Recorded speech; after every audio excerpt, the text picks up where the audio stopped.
Hello everyone, कैसे हैं भाई आप सभी। I hope all well. आज का हमारा इम्पोर्टेंट टॉपिक है कॉन्स्टिट्यूशनल बॉडी और स्टैट्यूटरी बॉडी। भाई है ना, बहुत इंपॉर्टेंट टॉपिक है, क्योंकि है ना बहुत सारे स्टूडेंट को इनमें डाउट रहता है कि कौन सी कॉन्स्टिट्यूशनल बॉडी है और कौन सी स्टैट्यूटरी बॉडी है। चलिए इसको देखते हैं भाई। ये हमारा यूट्यूब चैनल भाई, इसको सब्सक्राइब कर लीजिए। यहाँ पे मैंने ना प्री सीरीज स्टार्ट की है। प्री सीरीज स्पेशली 2026 को फोकस करके बनाई जा रही है भाई। यहाँ पे है ना जो भी इम्पोर्टेंट टॉपिक है ना परी का, वो मैं यहाँ पे कवर करवा रहा हूँ भाई। ये हमारा टेलीग्राम चैनल है, यहाँ पे मैं है ना पीडीएफ प्रोवाइड करवाता हूँ। पीडीएफ जैसे हिंदू हो गया, इंडियन एक्सप्रेस, और जो भी ये मेरे क्लास नोट्स है ना, जो भी मेरे क्लास नोट्स हैं, इनकी पीडीएफ आपको यहाँ पे मिल जाएगी। चलिए देखते हैं क्या भाई। कॉन्स्टिट्यूशनल बॉडी, जैसे आप इसके नेम से ही समझ रहे हैं, जो भी कॉन्स्टिट्यूशन है ना, जो हमारा कॉन्स्टिट्यूशन है, उसमें किसी भी आर्टिकल से जो बॉडी बनती है ना, जैसे इलेक्शन कमीशन ऑफ इंडिया हो गया, ये आर्टिकल जो 324 है ना हमारे इंडियन कॉन्स्टिट्यूशन का, उसके तहत बनती है। तो ये वही कॉन्स्टिट्यूशनल बॉडी। स्टैट्यूटरी बॉडी क्या होती है भाई, जैसे कोई भी एक्ट हो गया, किसी भी एक्ट से जो बॉडी बने ना, किसी भी जो पार्लियामेंट है, जैसे पार्लियामेंट ने कोई एक्ट बनाया, कोई भी एक्ट बना दिया, उससे जो बॉडी बनती है ना, उससे जो बॉडी बनेगी वो हमारी स्टैट्यूटरी बॉडी होती है। सबसे मेन डिफरेंस इनमें यही है कि जो कॉन्स्टिट्यूशनल बॉडी है ना, वो आर्टिकल के, जो कॉन्स्टिट्यूशन है ना, कॉन्स्टिट्यूशन के किसी आर्टिकल से फॉर्म होती है। और जो स्टैट्यूटरी बॉडी है ना, वो पार्लियामेंट में कोई भी एक्ट होया ना, कोई भी एक्ट बन गया, उसके तहत जो बॉडी बनती है ना, जैसे एनएचआरसी है, नेशनल ह्यूमन राइट कमीशन। जो नेशनल ह्यूमन राइट कमीशन है ना, ये नेशनल ह्यूमन राइट एक्ट से बना है, जो 1993 का एक्ट है ना, उससे बना भाई ये एनएचआरसी। ये एक स्टैट्यूटरी बॉडी है। चलिए देखते हैं भाई कॉन्स्टिट्यूशनल बॉडी क्या है भाई। It means constitutional body is created directed by the constitution of India. जो हमारा कॉन्स्टिट्यूशन है ना इंडिया का, उसके तहत बनती है भाई। इसका सोर्स ऑफ पावर क्या है, आर्टिकल ऑफ द कॉन्स्टिट्यूशन। जो हमारे कॉन्स्टिट्यूशन का आर्टिकल है ना, वो इसका मेन सोर्स है भाई।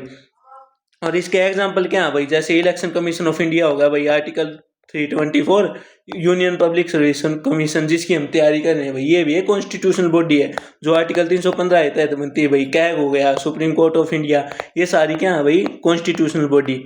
कॉन्स्टिट्यूशन मतलब जो कॉन्स्टिट्यूशन में हमारा आर्टिकल है ना, उसके तहत बनती है भाई ये।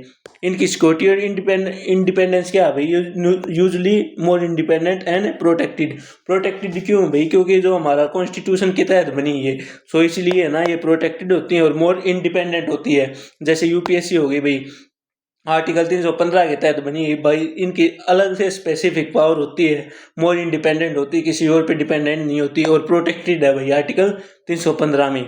स्टैट्यूटरी बॉडी क्या होती है भाई, जैसे मैंने बताया ना, कोई भी पार्लियामेंट में जैसे कोई भी एक्ट बनाना, उसके तहत जो बॉडी बनती है ना, किसी भी एक्ट के तहत जो बॉडी बनती है, वो होती है स्टैट्यूटरी बॉडी।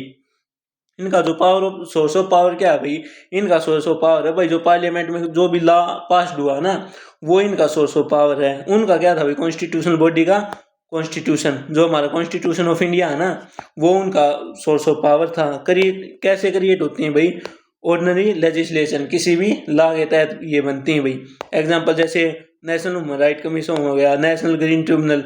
ये नेशनल ग्रीन ट्रिब्यूनल है ना भाई, न्यूज में था। न्यूज में क्यों था, क्योंकि जो हमारा ग्रेट निकोबार प्रोजेक्ट है ना, जो हमारा ग्रेट निकोबार प्रोजेक्ट है, उसको ना इसने फाइनल अप्रूवल दे दिया नेशनल ग्रीन ट्रिब्यूनल ने। नेशनल ग्रीन ट्रिब्यूनल है ना, जो हमारा एनजीटी एक्ट है ना 2010 का, जो हमारा 2010 का एक्ट है, उसके तहत जो नेशनल ग्रीन ट्रिब्यूनल एस्टेब्लिश हुआ है भाई। सेंट्रल इंफॉर्मेशन कमीशन, जैसे राइट टू इंफॉर्मेशन कमीशन है ना, जैसे आरटीआई एक्ट 2005 का है, उसके तहत भाई ये एस्टेब्लिश हुआ। Security and exchange board of India, ये होगा भाई। इनकी सिक्योरिटी एंड इंडिपेंडेंस क्या है, आप खुद मान लीजिए। जैसे जो हमारी कॉन्स्टिट्यूशनल बॉडी थी, वे क्या थी भाई, उनका सोर्स ऑफ पावर था कॉन्स्टिट्यूशन, और वे ज़्यादातर इंडिपेंडेंट थी। इनको ना एक दूसरे पर डिपेंडेंट रहना पड़ता है, और ये ना लेस प्रोटेक्टेड होती हैं जो कॉन्स्टिट्यूशनल बॉडी है, क्योंकि जो हमारा कॉन्स्टिट्यूशन है ना, वो सुप्रीम है, और ये है ना किसी भी एक्ट के तहत बनी हुई है, तो ये है ना लेस प्रोटेक्टेड होती हैं। किन से कंपेयर करें, अगर कॉन्स्टिट्यूशनल बॉडी से कंपेयर करें तो। ये प्रीलिम्स के लिए भाई ये टेबल है, इसको देखते हैं। ये भाई कॉन्स्टिट्यूशनल बॉडी, कॉन्स्टिट्यूशन से बनती है, स्टैट्यूटरी किसी भी एक्ट से। इनका भाई जो इनको अमेंडमेंट नीडेड होगी, तो कॉन्स्टिट्यूशन को अमेंडमेंट करना पड़ेगा, और इनको हम ऑर्डिनरी लॉ से भी कर सकते हैं भाई। इंडिपेंडेंस ये हाई होंगी, ये मॉडरेट होंगी। इनके एग्जाम्पल हो गए इलेक्शन कमीशन ऑफ इंडिया और जैसे यूपीएससी, और इनका होगा भाई NHRC, national human right commission और नेशनल ग्रीन ट्रिब्यूनल। सो ये एक भाई मैंने टेबल की फॉर्म में दे दिया है। जो कॉन्स्टिट्यूशनल बॉडी होगी भाई कॉन्स्टिट्यूशन से बनेगी, परमानेंट होती है, आई इंडिपेंडेंस एंड अथॉरिटी। ये भाई किसी भी एक्ट से बनती हैं भाई, ये नॉन परमानेंट होती है भाई। जैसे इनका कोई स्पेसिफिक काम होता है, अगर वो काम कंप्लीट हो गया उसके बाद ये भाई ख़त्म हो जाएंगी। लिमिटेड पावर होती है भाई, क्योंकि किसी भी एक्ट से बनी हुई है। सो आई होप आपकी वीडियो अच्छी लगी होगी भाई। So thank you everyone. अगर वीडियो अच्छी लगी हो तो भाई लाइक करें, शेयर करें, सब्सक्राइब करें। Thank you everyone.